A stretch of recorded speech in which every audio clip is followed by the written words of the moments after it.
Dasharatha shock అయిపోతూ పిన్ని మీరెప్పుడొచ్చారు అని అడుగుతూ ఉంటాడు దశరథ. అప్పుడే ఇక పారిజాతం దశరథ కాళ్ళ మీద పడుతుంది.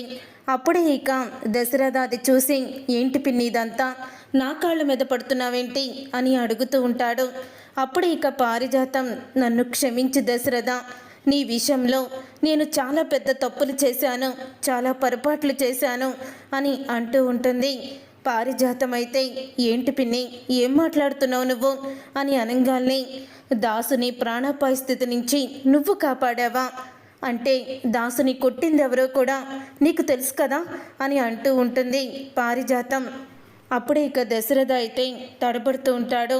చెప్పు దశరథ, ఎవరు నా కొడుకుని చంపాలని చూసింది ఎవరో చెప్పు అని అడుగుతూ ఉంటే, అప్పుడే ఇంకా జోష్నా పిన్ని అని నిజం చెప్పేస్తాడు దశరథ. ఒక్కసారి షాక్ అయిపోతూ ఉంటుంది పారిజాతం.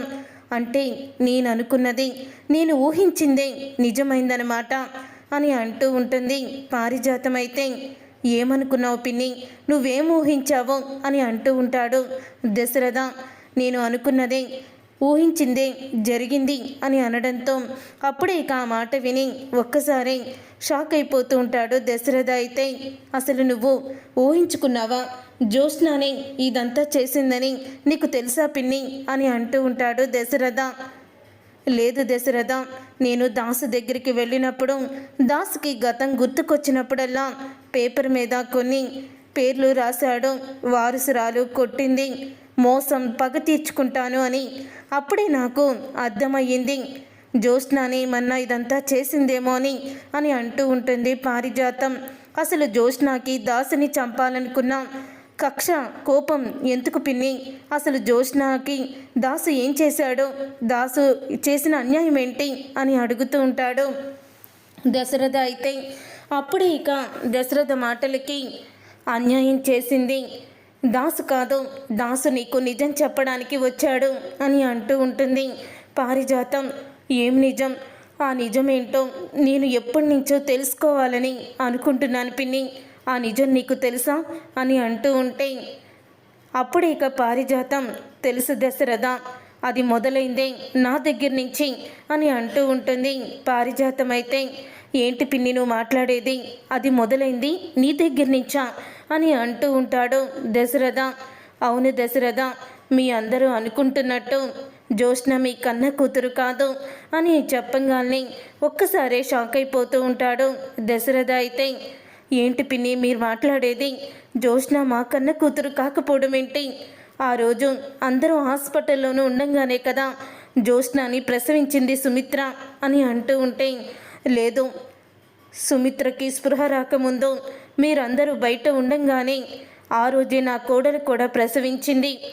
అప్పుడే మీకు పుట్టిన బిడ్డని నేను జోగుల చేత చంపేమని బయటికి పంపించేసి దాసు కూతుర్ని చనిపోయిందంటూ సృష్టించి దాసు కూతురుని తీసుకువచ్చి సుమిత్ర ఒడిలో పడుకోబెట్టాను.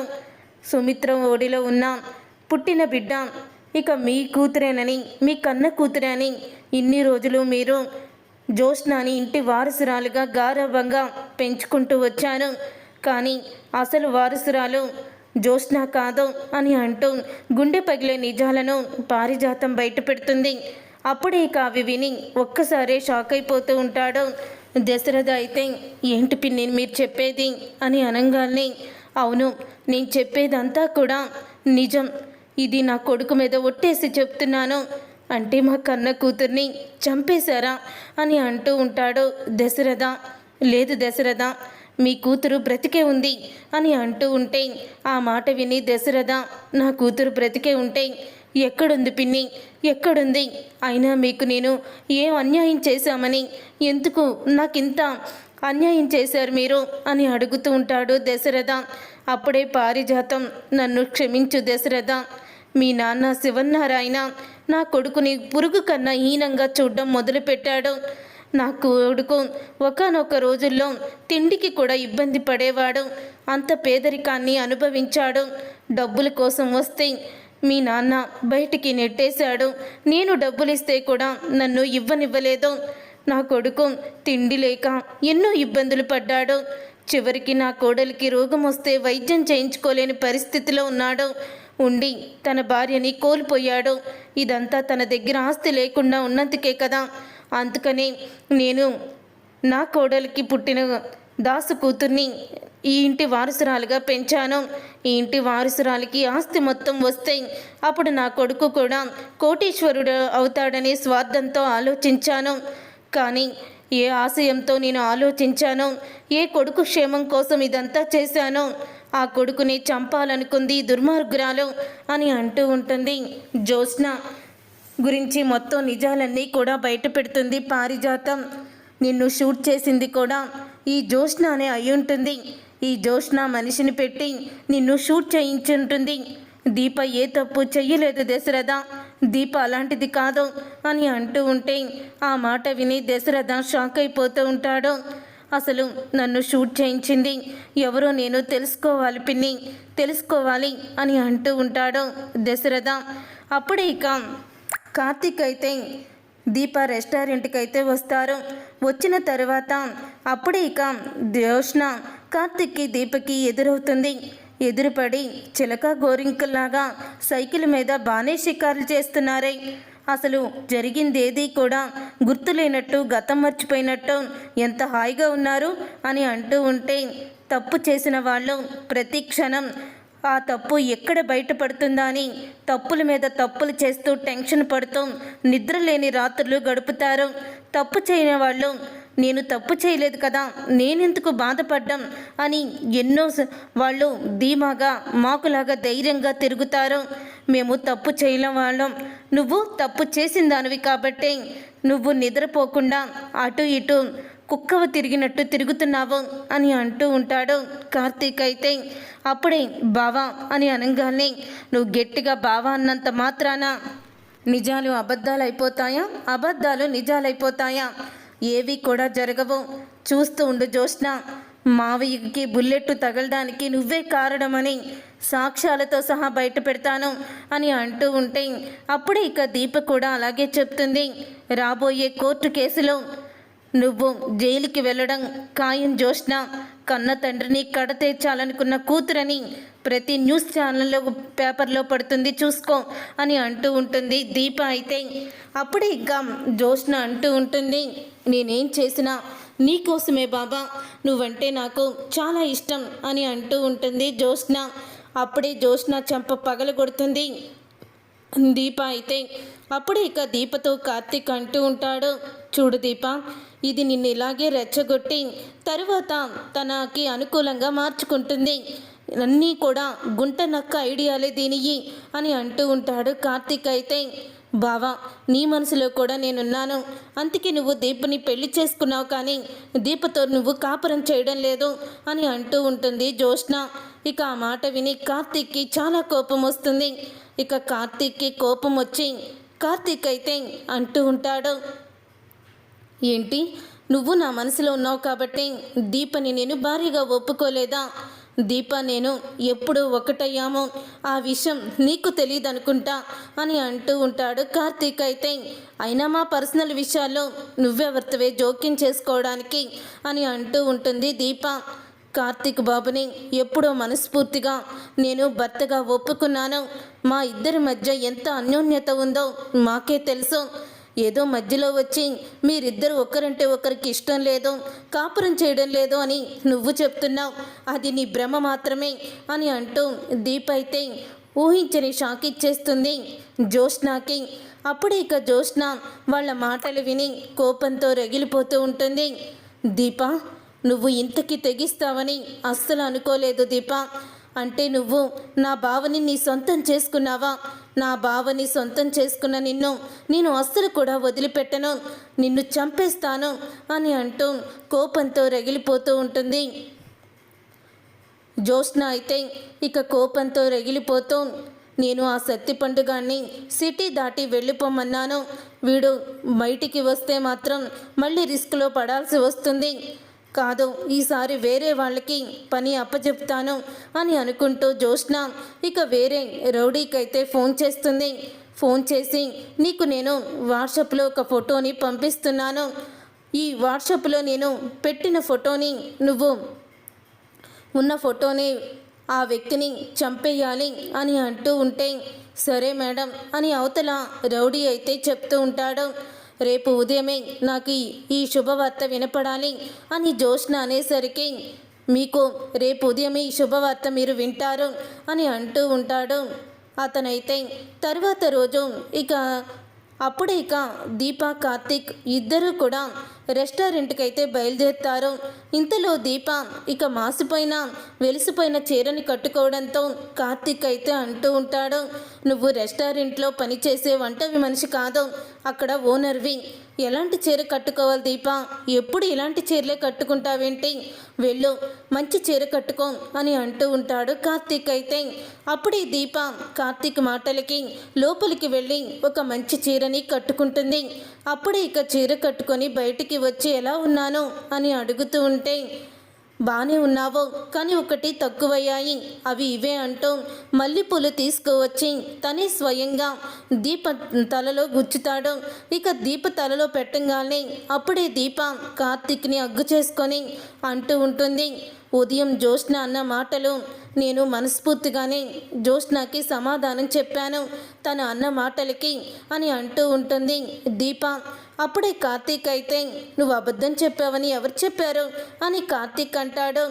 అప్పుడే కార్తీక్ అయితే దీప మనసుని అప్పుడు అర్థం చేసుకొని, అంటే నువ్వు నిజంగానే మనస్ఫూర్తిగా నన్ను భర్తగా ఒప్పుకుంటున్నావా దీప అని అడుగుతూ ఉంటాడు.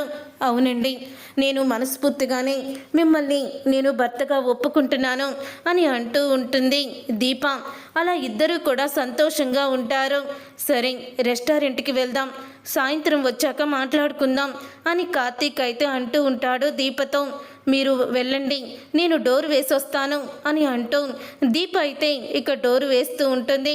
అలా డోరు వేసేటప్పుడు ఒక మాస్క్ వేసుకొని రౌడీ అయితే అక్కడికి వచ్చి దీపని నోరు నొక్కేసి కత్తితో పొడి చేస్తాడు. అలా దీపని నోరు నొక్కేసి కత్తితో పొడవంగానే ఒక్కసారే దీప అక్కడికక్కడే కుప్పకూలిపోతుంది. తలుపు వేసేసి దీపని అక్కడే వదిలేసి ఆ రౌడీ పక్కకు వెళ్ళి పని ఫినిష్ అయిపోయింది అని ఫోన్లో అయితే చెప్తూ ఉంటాడు జోష్నాతో. సూపర్, నువ్వెక్కడున్నావో చెప్పు, నేను డబ్బులు తీసుకొస్తాను అని జోష్న అయితే బయటికి వచ్చేస్తుంది. అప్పుడే పారిజాతం దశరథ ఇద్దరు సీసీ ఫుటేజ్ వీడియో దగ్గరికి అయితే వెళ్తారు. తర్వాత దీప రక్తం మడుగులో పడుండడం చూసి కార్తీక్ అయితే దీపని హాస్పిటల్కి తీసుకువెళ్తాడు. హాస్పిటల్కి తీసుకువెళ్ళిన తర్వాత తనకి బ్లడ్ బాగా పోయిందని, తనకి ఎవరైనా తనకి సంబంధించిన బ్లడ్ గ్రూపు రేరుగా ఉంటుందని, ఎవరొకరిది చూడండి తనకి 5 గంటల్లో అలాగా బ్లడ్ ఎక్కించకపోతే తన ప్రాణాలకే ప్రమాదం అని అంటూ ఉంటే, అప్పుడే కార్తీక్ అయితే బ్లడ్ గురించి మొత్తం కూడా వెతుకుతూ ఉంటాడు. ఇంతలో సీసీ ఫుటేజ్లో అప్పుడే అక్కడ కనిపిస్తాడు సత్తిపండు అయితే వంటగదిలో నుంచి జోష్న సైగ చేయడంతో అప్పుడు దశరథని షూట్ చేస్తాడు. అది చూసి ఇద్దరూ కూడా షాక్ అయిపోతూ ఉంటారు. దశరథ ఉదయం సత్తిపండుకి డబ్బులు ఇచ్చి తను ఏదో చెప్పింది, వాడు కూడా చేత్తో రివాల్వర్ అది తను ఫిగర్ నొక్కినట్టు అంతా కూడా చూపించాడు అని అంటూ ఉంటుంది పారిజాతం. అంటే ఆ సత్తిపండుని నన్ను షూట్ చేయమంది, వాడేమో నన్ను 2 ఇంచులు పైకి షూట్ చేశానని చెప్పుంటాడు, అదే సరిగ్గా గుండెలకి తగిలుంటే నా ప్రాణమే పోయేది అని అంటూ చెప్తూ ఉంటాడు దశరథ. జోష్న ఇంతకీ తెగిస్తుందని అస్సలు అనుకోలేదు దశరథ. జోష్న ఊరికే వదిలిపెట్టకూడదు అని అంటూ ఉంటుంది పారిజాతం. ఇంతలో ఫోన్ వస్తుంది దశరథకి. ఫోను రావడంతో దాసు ఫోన్ నుంచి ఫోన్ వస్తుందేంటి పిన్ని అని అంటూ ఉంటాడు దశరథ అయితే. దశరథ అన్న మాటకి అప్పుడే పారిజాతం అయితే ఫోన్ లిఫ్ట్ చెయ్యి అని అంటూ ఉంటుంది దశరథతో. ఫోన్ లిఫ్ట్ చేసిన దశరథతో, నేనన్నయ్య దాసుని మాట్లాడుతున్నాను అని అంటూ ఉంటాడు దాసు. దాసు నీకు గతం గుర్తుకొచ్చేసిందా దాసు అని అంటూ ఉంటే, గుర్తుకొచ్చింది అన్నయ్య, నన్ను కొట్టి చంపాలనుకుంది ఎవరో కాదో జోష్న. జోష్న నా కన్న కూతురు. జోష్న మీ కన్న కూతురు కాదు, మీ కన్న కూతురు బ్రతికే ఉందన్నయ్య, బ్రతికే ఉంది అని అంటూ ఉంటాడు దాసు. మా కన్న కూతురు ఎక్కడుంది అని అడుగుతూ ఉంటాడు ఎంతో ఆతృతగా. దశరథ అయితే మీ కన్న కూతురు ఎవరో కాదన్నయ్య, దీపే మీ కన్న కూతురు. నేను నా కొడుకు కూతురు మీద ప్రమాణం చేసి చెప్తున్నాను, దీపే మీ ఇంటి వారసురాలు అని నిజాన్ని బయట పెడతాడు దాసు. అయితే ఇంతలో మళ్ళీ ఏదో శబ్దం రావడంతో దాసు వెంటనే ఇక ఫోన్ అయితే కట్ చేసేస్తాడు.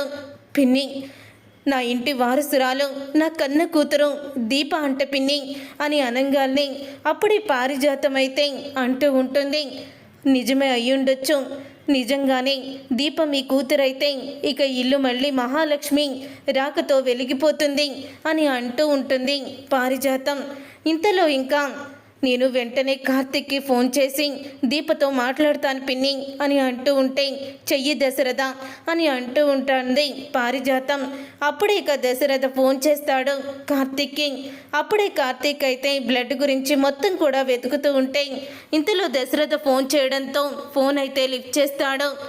లిఫ్ట్ చేసిన తర్వాత చెప్పండి మావయ్య అని అంటూ ఉంటే, దీప ఏం చేస్తుంది కార్తీక్ అని అడుగుతూ ఉంటే, దీప హాస్పిటల్లో ఉంది మావయ్య, తను ప్రాణాపాయ స్థితిలో ఉంది.